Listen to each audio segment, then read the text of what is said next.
नमस्कार, हमारी इस खास पेशकश में आपका स्वागत है। आपके साथ मैं हूं गीता जोशी। सरकार और विपक्ष में चुनावी घमासान के बीच प्रधानमंत्री नरेंद्र मोदी को यकीन है कि वो जीत की हैट्रिक लगाएंगे। इसको बार बार दोहराते हैं और उससे ज्यादा ये बताते हैं कि सरकार बनी तो पहले 100 दिन का उनका एजेंडा क्या होगा, विकसित भारत के लिए नया रोड मैप क्या होगा।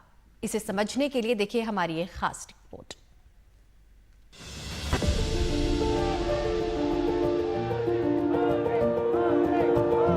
मैं नरेंद्र दामोदर दास मोदी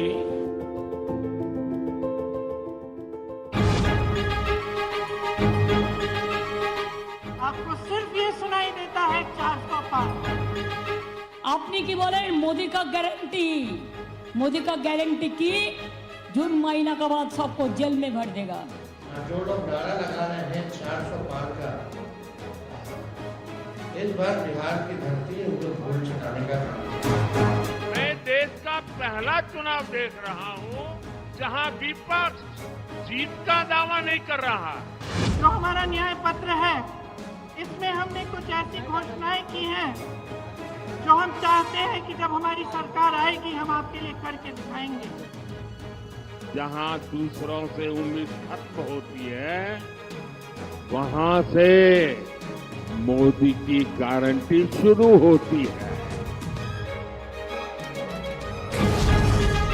4 जून को हिंदुस्तान के लोग तय कर देंगे कि नई दिल्ली से देश को चलाएगा कौन। विपक्ष की कोशिश अपने लिए सरकार में जगह बनाने की है और बीजेपी की कोशिश जीत की हैट्रिक लगाने की।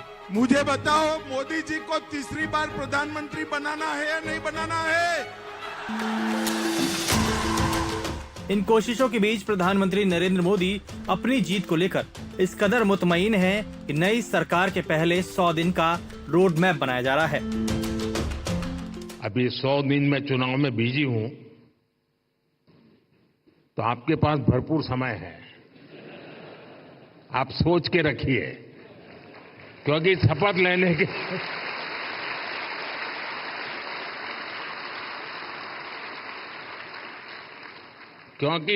लेने के दूसरे दिन ही धमाधम काम आने वाला है। मुझे सौभाग्य मिला कि 1 अप्रैल को मैं प्रधानमंत्री जी को, जब वो रिजर्व बैंक ऑफ इंडिया के 90th एनिवर्सरी के समारोह में अपना भाषण दे रहे थे, तो उन्होंने कुछ उल्लेख किया, कुछ संकेत दिया कि ग्रोथ विथ फिस्कल स्टेबिलिटी। तो मुझे कोई आश्चर्य नहीं होगा अगर उनके अगले 100 वर्षों का जो 100 दिन का जो उन्होंने उल्लेख किया है, उसमें कुछ ये स्ट्रक्चरल इस दिशा में ऋण को किस रूप से आगे आने वाले दिनों में ग्रोथ, फिस्कल रेक्टिट्यूड, डेट, इन तीनों का मैनेजमेंट हो। वो एक पुरानी कहावत है, 100 दिन चले 2.5 कोस। लेकिन यहाँ मोदी सरकार अगर हैट्रिक लगाती है तो 100 दिन में 23 साल की दूरी तय करने का पूरा प्लान बना लेना चाहती है। 23 साल इसलिए कि 2047 में जब भारत अपनी आजादी के 100 साल पूरे करेगा, उस वक्त नंबर 1 राष्ट्र होने का सपना देश के सामने है।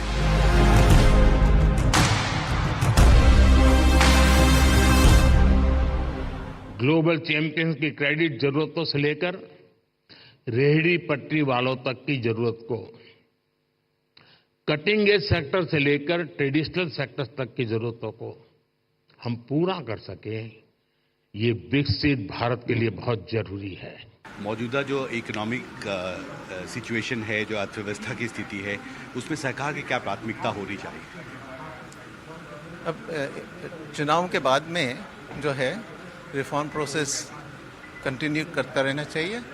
इसमें कई कदम हैं जो सरकार एजेंडा पर ऑलरेडी हैं, जैसे प्राइवेटाइजेशन बैंक्स का भी, पब्लिक सेक्टर एंटरप्राइजेस का,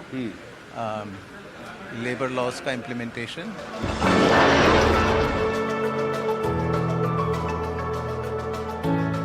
– 2022 में जब देश आजादी के 75 वर्ष पूरे होने पर अमृत महोत्सव मना रहा था, उसी वक्त 2047 तक विकसित भारत के लिए रोड मैप भी तैयार हो रहा था।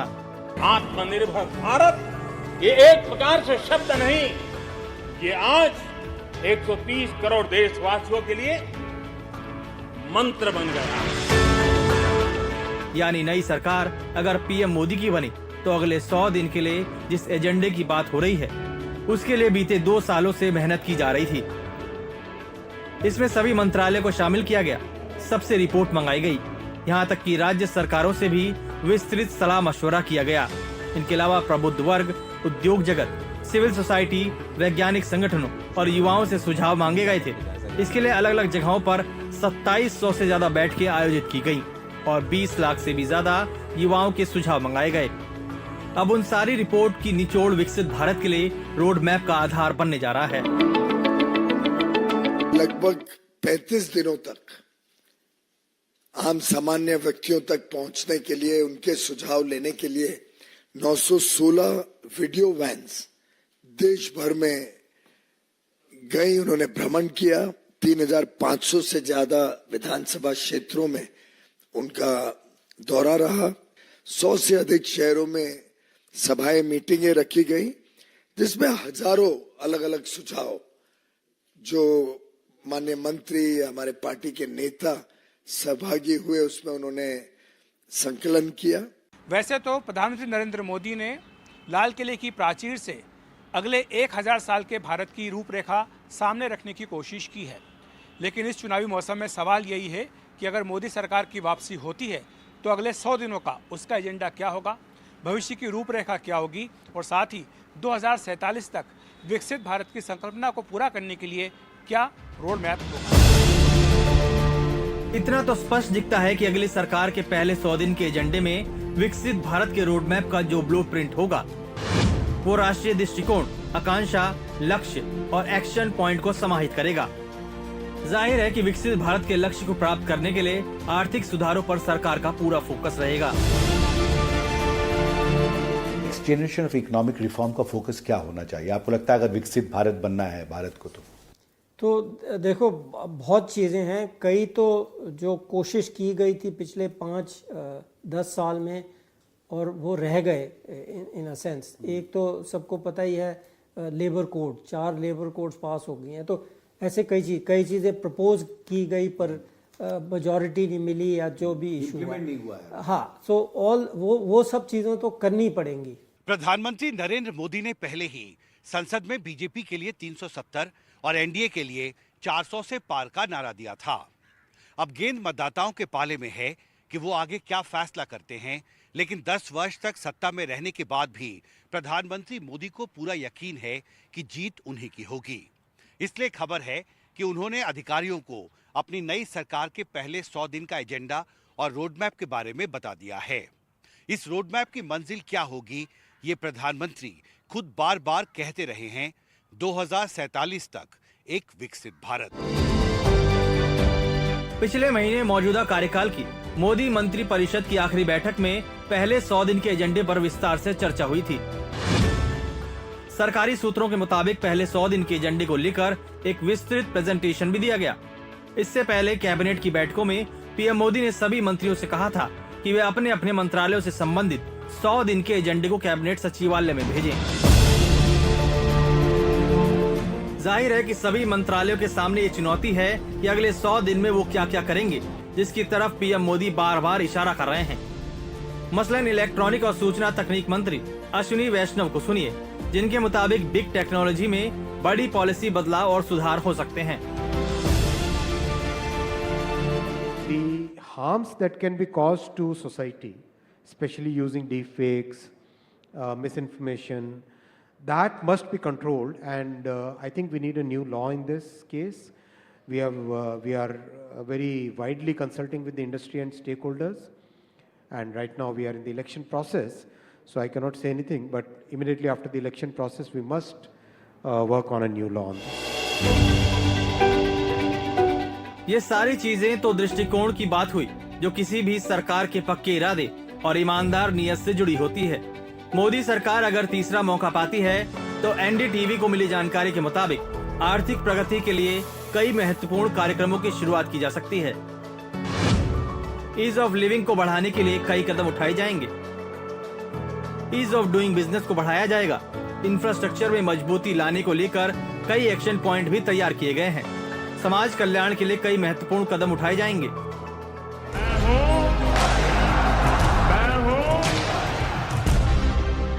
इससे इतना तो साफ है कि 100 दिन में मोदी सरकार सिक्के की उछाल और बाजार में सेंसेक्स में बढ़ोतरी से ज्यादा आम लोगों की जिंदगी से जुड़ी हुई अर्थव्यवस्था पर फोकस करना चाहती है। जानकारों का मानना है कि इसके लिए महंगाई पर नियंत्रण बहुत जरूरी है। जब भारत दुनिया की बड़ी अर्थव्यवस्थाओं में सबसे तेजी से आगे बढ़ने वाली अर्थव्यवस्था बना हुआ है, पहली प्राथमिकता आपको क्या लगता है नई सरकार क्या करेगी? इसमें मैं 2 मुद्दे सबसे ज्यादा इंपॉर्टेंट मानता हूं कि रोजगार, एम्प्लॉयमेंट एक बहुत मेजर इश्यू होता है। किसी भी आदमी का बेरोजगार होना अपने आप में अर्थव्यवस्था के लिए एक बड़ी चुनौती होती है, मैं कहूँगा। इसी तरह से एक महंगाई जो जिसे हम कहते हैं, जो रेट होते हैं, वो आम आदमी की जो डेली डे टू डे चीज़ें हैं उसको बहुत सीरियस इफेक्ट करता है। और इस समय इंडिया एक ऐसी पोजीशन पे प्लेस है जहाँ पे एक गोल्डन अपॉर्चुनिटी जिसे हम कहते हैं सुनहरा मौका है कि इन दोनों चीज़ों को नई सरकार जून में आने के बाद इमीडिएटली एड्रेस कर सकती है। अर्थशास्त्र की बारीकी को समझने वालों को लगता है कि नई सरकार के सामने पहले 100 दिन में प्रमुख एजेंडा इस तरह के भी हो सकते हैं। मसलन नई सरकार पहले 100 दिन में प्राथमिकता के तौर पर मैन्युफैक्चरिंग सेक्टर में निवेश पर फोकस कर सकती है। विदेशी निवेश बढ़ाने के लिए नए कदम उठा सकती है। साथ ही सरकार के लिए ये भी जरूरी है कि वो ब्याज दरों को नियंत्रण में रखें, जिससे अर्थव्यवस्था में नया निवेश हो, क्योंकि नए निवेश से रोजगार बढ़ने और युवाओं के लिए नौकरियों के नए दरवाजे खुलेंगे। इस समय जियोपॉलिटिकल सिचुएशन में इंडिया आज की डेट में एक ऐसी स्थिति में है जो वर्ल्ड की मैन्युफैक्चरिंग कैपिटल बन सकता है। जो चाइना ने पोजीशन ऑक्यूपाई की हुई है उसको रिप्लेस कर सकता है या उसके मुकाबले में आ सकता है। उसके लिए क्या होगा, अगर ऐसा होता है तो इंडिया में स्वाभाविक है एम्प्लॉयमेंट जनरेट हो जाएगी, लोगों के रिसोर्सेज बढ़ जाएंगे। अब उसके लिए सरकार के लिए एजेंडा क्या होना चाहिए? मेरा ऐसा मानना है कि वो सारी फैसिलिटी जो बाहर के देशों को निवेश करने के लिए, जैसे चाइना में लोगों ने निवेश किया, वो उसके लिए हम प्लेटफॉर्म क्रिएट कर दें, ईज कर दें। सामाजिक समीकरणों से राजनीतिक फायदे और आर्थिक विकास की कड़ियों को जोड़ने का सिलसिला भी प्रधानमंत्री मोदी के शुरुआती एजेंडे में हो सकता है। इसको ज्ञान का नाम दिया गया है। इसमें जी का मतलब गरीब, वाई का मतलब युवा, ए का मतलब अन्नदाता यानी किसान और एन का मतलब नारी शक्ति से है। आजादी के इस अमृत काल में जहां एक तरफ जातिगत जनगणना जैसे मुद्दे उठते हैं, वहीं प्रधानमंत्री नरेंद्र मोदी की राजनीति की धुरी आर्थिक विकास के लिए 4 नई किस्म की जातियों पर घूमती दिख रही है। मेरे लिए देश की सबसे बड़ी 4 जातियां हैं। मेरे लिए सबसे बड़ी जाति है गरीब, मेरे लिए सबसे बड़ी जाति है युवा, मेरे लिए सबसे बड़ी जाति है महिलाएं, मेरे लिए सबसे बड़ी जाति है किसान। इन 4 जातियों का उत्थान ही अगर भारत को विकसित बनाएगा, और अगर 4 का हो जाएगा ना, इसका मतलब सबका हो जाएगा।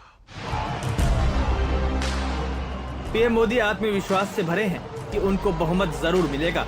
इसी आत्मविश्वास से पहले 100 दिन का एजेंडा निकला है। अगर पीएम मोदी तिबारा सत्ता में लौटे तो पहले 100 दिन में ही एक बड़ी चुनौती सामने होगी, जिसका नाम पूर्ण बजट है।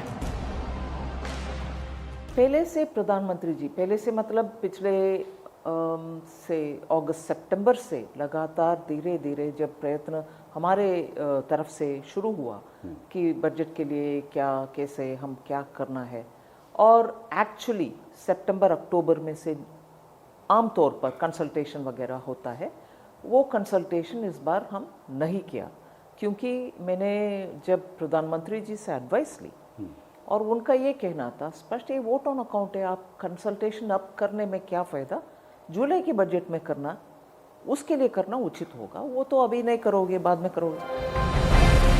अभी तो हर कोई चुनाव में व्यस्त है, लेकिन प्रधानमंत्री मोदी ये संकेत लगातार दे रहे हैं कि 100 दिन के एजेंडे से 5 साल तक भारत की समृद्धि का रोड मैप तैयार होगा, और इसमें सरकार के 2 गोल हैं। पहला विकास और दूसरा वैश्विक नेतृत्व। G20 की सफल अगुवाई करके भारत ये बता चुका है कि कैसे वो अपनी बातें मनवाना और दूसरे देशों के साथ समरस संबंध कायम रखना चाहता है। दुनिया की हर शक्ति के साथ बराबरी का व्यवहार। और तब मीडिया ने मुझे पूछा था विदेश नीति के लिए, मैंने जवाब दिया था कि मेरी विदेश नीति का क्या होगा क्या नहीं, उसकी बड़ी व्याख्या तो नहीं करता हूं, लेकिन मैंने इतना कहा था कि न हम किसी से आंख झुका करके बात करेंगे, न ही हम आंख उठा करके बात करेंगे, हम आंख मिलाकर के बात करेंगे। अब 4 जून को चुनाव के नतीजे आएंगे तो उनसे पता चलेगा कि नई सरकार के शुरुआती 100 दिन में ऐसा क्या होने वाला है जो हिंदुस्तान की तकदीर और तस्वीर दोनों बदल सकता है। Bureau report, NDTV India. आपका सपना मोदी का संकल्प है।